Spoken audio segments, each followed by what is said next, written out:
that's very much the essence of what I'm doing here. Well, what I do as a professional, but also what I'm doing with these conversations is being able to be open and honest and be real about what we go through.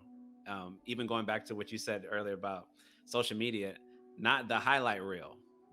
We're talking about the real. So that means the highs, the Yeah. lows, the middles, not the everything was successful and I made it Mhm. where I wanted to be. No, it was the moments where things weren't great and the moments where I experienced loss and I didn't know where I was going to pay for this bill and I had to figure it out, right? It's Yes. being able to acknowledge the journey, but also as we're sharing the success, acknowledging all steps in that process and in that journey, because for a lot of us that is what we will go through, right? Like Yeah.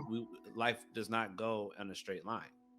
I love For that some yeah, it's very jagged. I love that you bring that up because that's why I don't have an issue being vulnerable now. But for a while, there was a lot of shame in my I had a lot of shame in my own journey.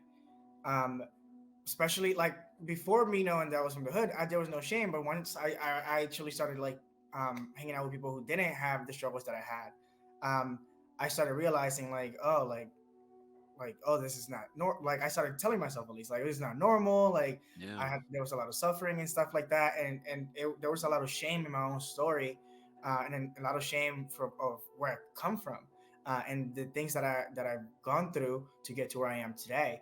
Hmm. I felt like I had this mask basically, where I would just tell a story, but not really be open enough to tell my true story. And now I embrace my journey because I think that's where true healing happens. Yeah. Um, and it's important for and it's important for us Latino men and Black men. And we're both. So Oh yeah.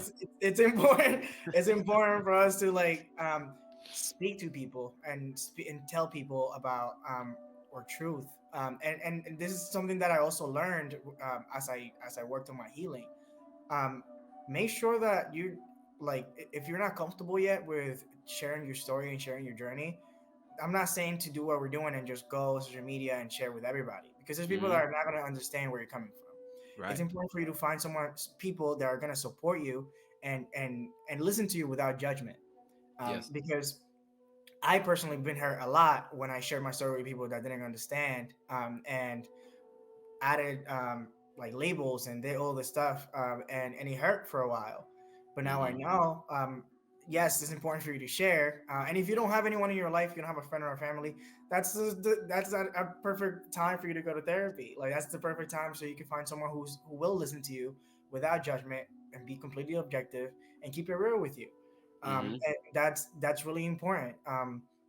Like and just to go back a little bit on what we talked about, therapy as well, it's important for us to know that like right now I'm happy, I feel free, I feel amazing, I have an amazing support system, and I'm still looking for a therapist. Like this, you don't go to therapy when you're down. Don't wait till you're down to go to therapy. Very That's true. something that's like very common in our communities. That like, hey, okay, like I'm gonna wait till I'm feeling better now. I'm gonna no. If you're feeling better, then that's a perfect time for you to go, Absolutely. and really, basically, on bots, literally all of that stuff. Like clear out that closet and like really go in there deep with someone that's gonna support you and not judge you. It's powerful and it's necessary. And in our community, many other times when you do try to talk to someone, they immediately go to judging you, even calling you names or doing things that are not gonna help you do that again. Because if you're Yeah. punished when you open up, then behaviorally, as someone who has a degree in behavior, if you're punished, that's going to decrease the likelihood that you're going to do that again, that you're going to Correct. be open again. Um, Absolutely.